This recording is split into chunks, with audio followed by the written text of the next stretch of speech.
Hey Black Apron family, welcome to Black Apron's first episode of Head Chef. Here we're going to be interviewing an up-and-coming chef that's got a new sandwich that's the latest craze. We're going to be introducing Eshwitdaeats. Today we're going to learn how one woman's soul is translated into every dish that she makes. We're going to see how to make one of these bang bang sandwiches. We're also going to discuss how she balances her household and her business, and how she teaches others about Black ownership and uplifting her community. How generational wealth creates a path for our children's futures. Get ready to enjoy every bite with Eshwitdaeats on Head Chef. What's going on, Black Apron family? It's me, Eric, once again. We're here with our first segment of Head Chef. Today we got Eshwitdaeats herself, also known as, or formerly known as, Aisha Merrill. We're going to be talking about her food, her passion, and her product. How you been today? I've been good. You been good? Real good, yes. Okay. Well, thank you for welcoming us to your humble abode. Your fans have plenty of questions. We'll go over a couple of things, okay? All right, so my first question for you is, tell me a little bit about Eshwitdaeats. So I want to start by saying I work for the Department of Homeland. I've been with this agency for 12 years. Got about 8 more to go before I retire. But Eshwitdaeats started because of the government shutdown. This government shutdown being, which took place last year, being one of the worst government and longest government shutdowns for a very long time, and it impacted people differently. It didn't impact me as much, but I did see people that it impacted tremendously. Not having diapers, not having food, and impacted me to the point that I felt like someone having a hold of my money was a problem. I didn't want someone to have control of my life and my money, so that's how Eshwitdaeats came about. I have a very strong passion of cooking. People have always told me that I should get into catering. I should serve my food, put my food out there for people to taste it, and that's what I did. So I took my passion, got in that kitchen, Eshwitdaeats. Okay. So during the time when people were hungry, you were feeding everybody. Absolutely. Yes. Okay. So speaking of your food, how would you describe your food? My food is very soulful. My food is very savory, and when I say soulful, I mean I put my heart, sweat, and tears into my food. I'm very passionate about what I cook, how people feel about my food. I take constructive criticism because I always want to do better. And that's what it's all about, that passion, putting your effort into it. You just don't want to whip up something and give people something. You want them to say, yo, I'm going to get that again. That was good. Right. Okay. Now, I noticed you have a beautiful home, your son, your daughter, your husband. So I got to ask you, how do you manage running a household and running a business? It can get pretty overwhelming sometimes. I have a soon-to-be 2-year-old, and she's busy. Like, she's into everything. I noticed on our way in. So you have to juggle between getting your food done, try to serve your people who love your food, to also catering to your family. Gotta make sure they eat, gotta make sure they get the attention. But every now and then when I'm in the kitchen, they do ask, do I need a helping hand? Even though I'm one of those, I like to be in the kitchen by myself, but with the toddler running around, you need that help. Eric is very helpful. He helps me do a lot of the prepping, which is very important. If you don't have that prepping in order, then you can fall behind. But they are very helpful. So it's not as hard, but it can be a little bit overwhelming. Good. So family operated business. Yes. Okay. What separates your food from the competition that's out here? Me, I'm a critic myself when it comes to food. I could go to a restaurant, I could tell somebody else about their food. Like I said, I put my heart into my food. I really care about my food. I care about presentation, whether it's salt, whether it's too salty, whether it's too sweet, whether it's just right, undercooked, overcooked. I really care about that, and I pay attention to that. And like I said before, I don't mind taking constructive criticism. A lot of people just like to put their food together and throw it out of there. People fail to realize presentation is key. So I care about how my pictures look. I care about how my food look. So I think that's what separates me from the competition. Okay, now I could definitely see your passion and how you're talking about your business, your food, and your family. So I'm pretty sure you know that some people do aspire to be where you're at, get to that, culinary level that you're at. What would you say to other aspiring chefs that are trying to get to your level? What I would say to other aspiring chefs is don't quit, don't give up. You are going to need that time to yourself sometimes just to recalibrate, to rethink, to think of new ideas. Just go for it. That was one of my issues. People, like I said, people would tell me all the time, "Oh, Aisha, your food is great. How did you cook so much food? You should get into catering, so forth and so on." But at one point in time, I was scared about what people thought. I was scared to just put my name out there. I was scared that no one would purchase food from me. I thought it really wasn't going nowhere. But when you just take that extra mile, that extra step, and say, you know what, I'm just gonna go do it. It all worked out. Okay. It all worked out. Just go for it. Just go for it. You hear that, y'all? Just go for it. All right. My next question for you is, where do you see Eshwitdaeats in 5 years from now? 5 years from now with Eshwitdaeats, Eric always say to me, "Mom, you should get a restaurant, you should get a restaurant." But I think when it comes to the restaurant, it's just so time consuming. You have to be there because you have to have trustworthy people. You have to have people with the same mindset as you. You have to have a great team. You can't have people coming in just doing what they want to do because your name is on it. So I see me more so with the catering and food trucks. I always wanted a food truck. Always wanted a food truck. I want to be mobile. But that's why I see Eshwitdaeats in the next 5 or so You on the years. go. Everybody gets some of Eshwitdaeats, right? Right. Okay. As a chef, where do you draw your inspiration from to make your dishes? Inspiration comes a lot from my mom, my grandfather. I'm sorry, not my grandfather. My mom and my grandmother. A lot of times when I need help with certain things, if I'm not comfortable with making something, if I'm making something new, my first time making it, I'll call them to get understanding and I'll tweak it myself. Sometimes I'll just sit here and just throw things together. Okay. The other day for breakfast, I made a chocolate chip French toast with this brioche loaf. Brioche? Yes, it's a very soft, buttery bread. It's like a croissant, and I made that for breakfast along with some cheese, egg, sausage, and some plantain. Something light. But as far as inspiration, if I don't get it from myself and just like throw things together, like a little eccentric, something different, I like to try different things. A lot of inspiration comes from my mom and my grandmother. Okay. All right. My last question for you is, as a Black woman expanding her culinary career, how do you feel about your part that you play with the Black community? The part that I play with the Black community is only something that belongs to you. Us as a Black community, we need to own something. We don't need that man in the middle. We want something that belongs to us. So with me coming up in the culinary industry and doing what I love to do best as a Black woman, it's something that, again, if you're into it and this is your passion, again, go for it. We need something that is ours. And that's one of the problems.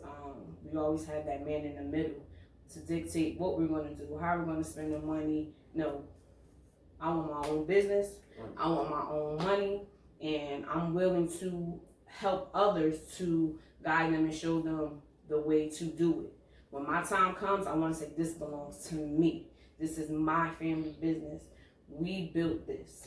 Right. We put our blood, sweat, and tears into this. We didn't need help. This is what we did for ourselves. And that's what we all need to do as a Black community. Like, we all need to come together, help each other out. This person doesn't want to share this information with this person. And that's one of our problems. It doesn't hurt to help a person. I mean, a lot of times I come to you and ask you something, and you'll come to me and ask me something all day, every day. And we critique each other, or maybe you should do this and maybe you should do that. And that's one of the things that we need to get over. It's not about me trying to beat you and be on top. I want us all to be on the top. Right. So just share information. Don't keep it back. Share information so we all could come up in this black community and own something. I got you. I know I've been talking to you this whole time, but something smells incredible in here. You gotta show me what you're working on here.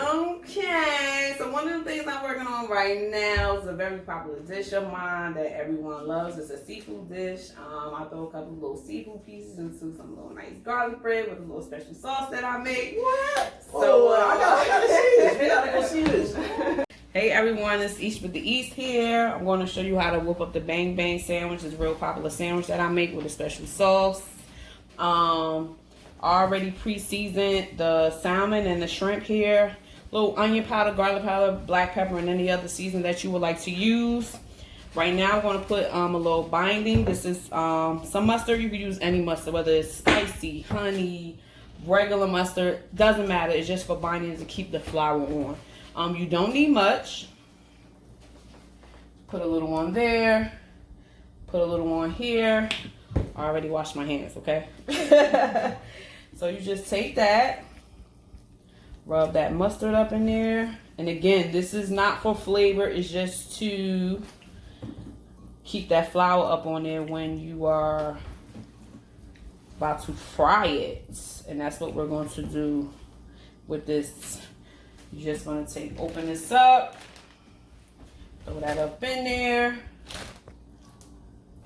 I'm gonna go wash my hands real quick. Again, anyone who has food allergies, you don't want to mix that shellfish up with that salmon.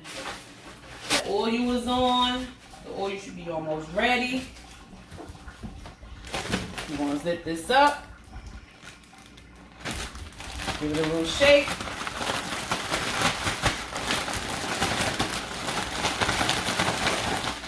Get this dirty bowl out of the way.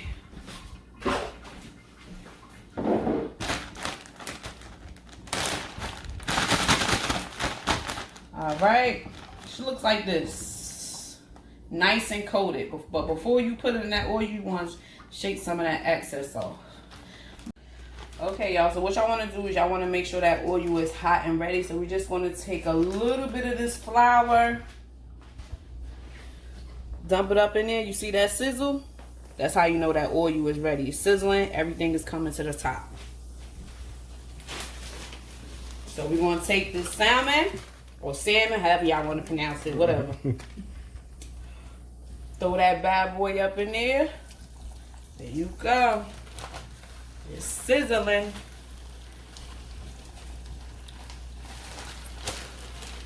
Throw one more up in there. You don't want to overcrowd your pot. You want all that stuff to cook evenly. You want a nice crunch on it. So make sure you do not overcrowd your pot. Hey y'all, what we have here sitting on this plate is garlic toast. Doesn't matter what brand you get. We had different flavors from garlic and Parmesan. Only thing we're going to do is place this in the oven for 350. When it browns, you flip it over to the other side, and then we're going to add some shredded cheese. Bread out of the oven. We just want to do a little flip here. See how that's browning? Nice and pretty, golden brown. You want a little crunch on that when you're biting into that savory Bang Bang sandwich. So I'm flipping it on the other side to get that on that part. So while that side is, I'm going to push that back up in there, bring it out. Then we're going to put that cheese up on there, all right? That cheese, what the cheese does, it keeps the bread from getting soggy from the sauce. So you put that cheese on there to give it a barrier between the sauce and the seafood, because you have the oily seafood and you have that sauce. You don't want a soggy sandwich. You want the texture of that nice, succulent, savory sandwich, okay?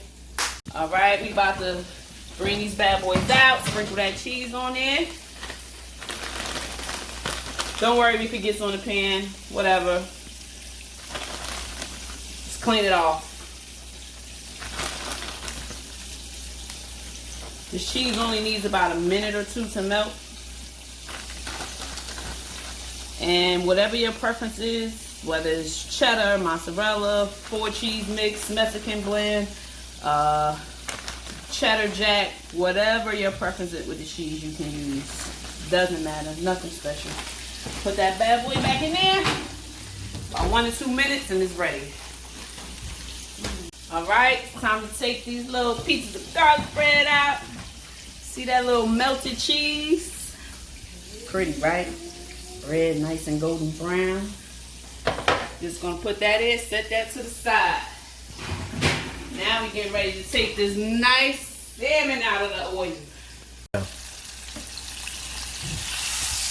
See how golden brown that is? That's what you're looking for.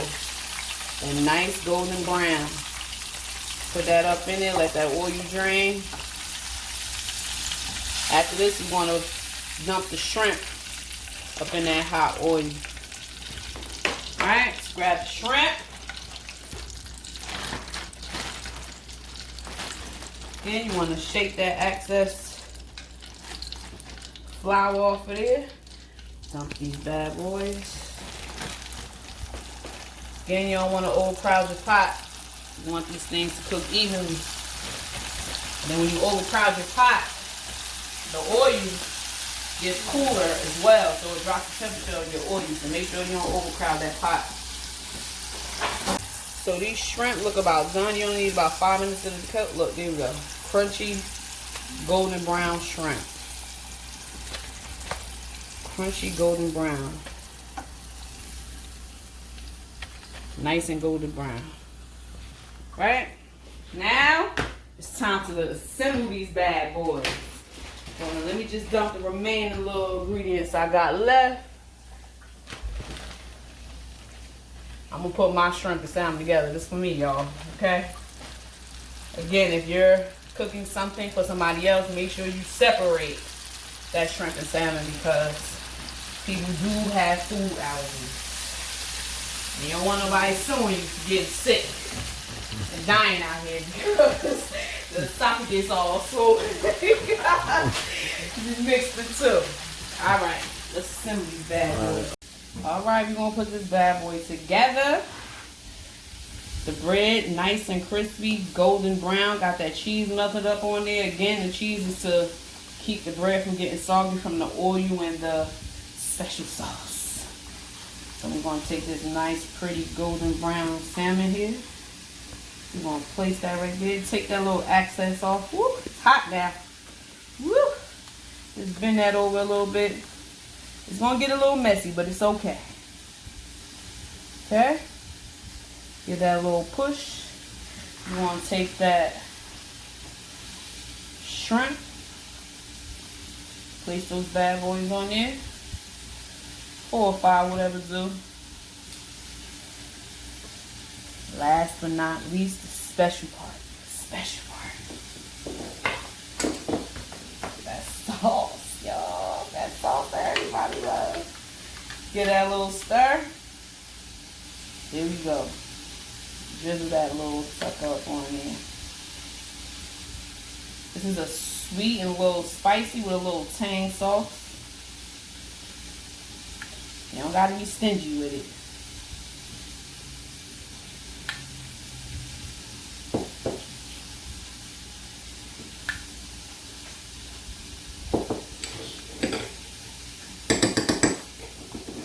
Right, I'm gonna do a little dab of parsley.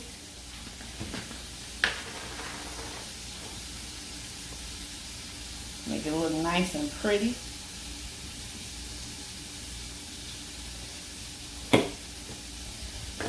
There you go. We're going to top it off. Put that up on there. Look at that. Look at that. See that? Look at that. Look at that. Look at that just oozing up out of there. Alright, y'all. It's all done. This is very simple. It took all of 15 to 20 minutes to prep this thing. Nice, juicy, savory bang bang sandwich. You're gonna love every bite and bit of it, okay? Trust me, you will. everybody does. Again, heart and soul into this bad boy. Always, always. Bon appetit. Hi everybody, this is Mrs. Black Apron here, and I'm about to try the Eshwitdaeats famous sandwich for the first time. Everybody loves it, and I'm sure I'm gonna love it. Let's see. Loving you.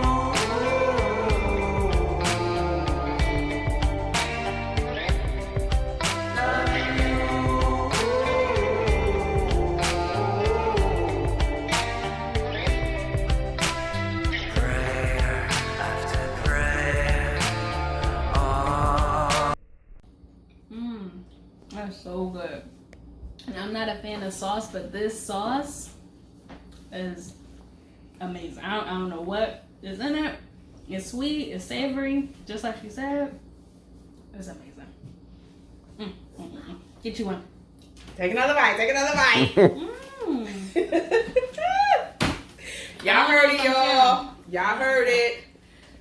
New customer. Wife of One Black Apron. Y'all heard this is her first time trying this sandwich. If you want one, come get one. Eshwitdaeats. This is my boy. He helps me out in the kitchen. This is Eric. That's the little chef. I'm the big chef, of course. But again, you heard it first. She said she never had it before. Sweet, savory, succulent. She's not a fan of sauce, but that sauce is A1. I don't think I'm sharing. Hey Black Apron family, thanks for watching our first episode of Head Chef. For more content, make sure you like, subscribe, and comment. And if you want to go get one of those bang bang sandwiches yourself, go follow Eshwitdaeats on Instagram.